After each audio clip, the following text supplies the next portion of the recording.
गणनायकाय गणदैवताय गणाध्यक्षाय धीमहि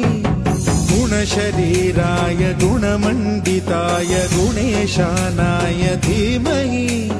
गुणातीताय गुणाधीशाय गुणप्रविष्टाय धीमहि एकदन्ताय वक्रतुण्डाय गौरीतनयाय धीमहि गजेशानाय भालचन्द्राय श्रीगणेशाय